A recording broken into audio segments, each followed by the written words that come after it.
యేసుక్రీస్తు నామం పేరిట అందరికీ హృదయపూర్వకమైనటువంటి వందనాలు.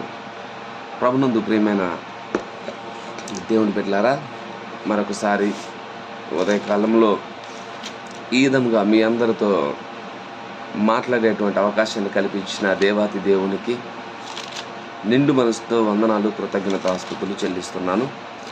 మరి ఈ యొక్క ఉదయకాల సమయంలో వాక్య భాగంలోకి వెళ్దాము. మరి యేసుక్రీస్తు వారు శరీరధారిగా ఈ భూమి మీదకి వచ్చినప్పుడు ఆయన ఈ భూమి మీద 33.5 సంవత్సరాలు జీవించాడు. 3.5 సంవత్సరాలు ఆయన సువార్తను ప్రకటించినట్లు మనం చూస్తున్నాము. అయితే ప్రభువారు ఎక్కడికి వెళ్ళినా సువార్తను ప్రకటించేవాడు. ఏ ప్రాంతానికి వెళ్ళినా సమయము దొరికితే ఆయన బోధింపసాగేవాడు. వాక్యాన్ని ప్రకటించడానికి, అనేకుల యొక్క జీవితాలను మార్చడానికి ఆయన చాలా విలువైనటువంటి గొప్ప సంగతులను తెలియపరిచినట్లు మనం చూస్తున్నాం. అటువంటి సందర్భాల్లోనే జనసమూహం మధ్యలో ఆయన వాక్యాన్ని బోధిస్తున్నటువంటి సందర్భంలో,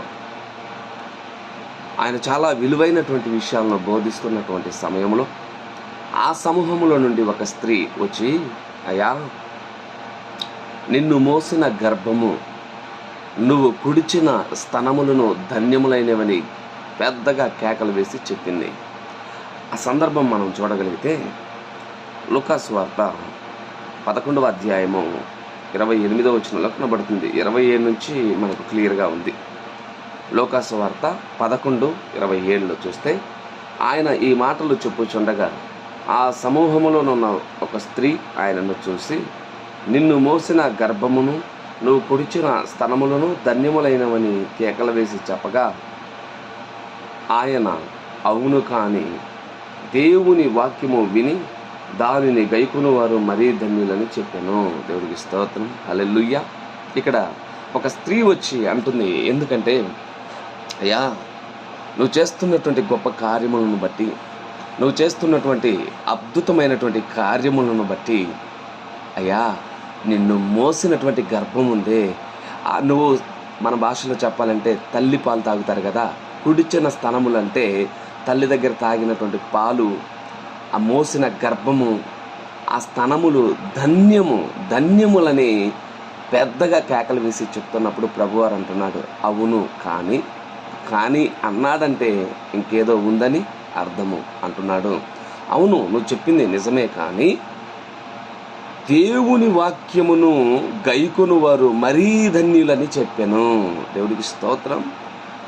ప్రభువారు చూడాలి, అక్కడ ఎవరైతే ఈ వాక్యాన్ని విని, ఎవరైతే ఈ వాక్యాన్ని గైకొంటారో వారు ఇంకా మరీ ధన్యులని చెప్పాను అనంటే, వాక్యాన్ని గైకొనే వారిని, వాక్య ప్రకారంగా నడుచుకునే వారిని, వాక్యానుసారంగా జీవించే వారికి ఇక్కడ ప్రభువారు ఎక్కువ ప్రిఫరెన్స్ ఇస్తున్నట్లు మనం చూస్తున్నాము.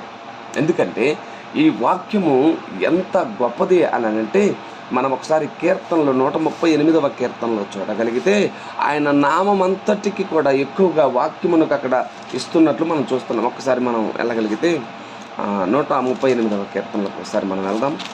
అందరూ బైబిల్ని చూడగలిగితే 138వ కీర్తన 2వ వచనాన్ని చదువుతున్నాను, జాగ్రత్తగా. నీ నామం అంతటి కంటే నీవిచ్చిన వాక్యమును నీవు గొప్ప చేసి ఉన్నావు.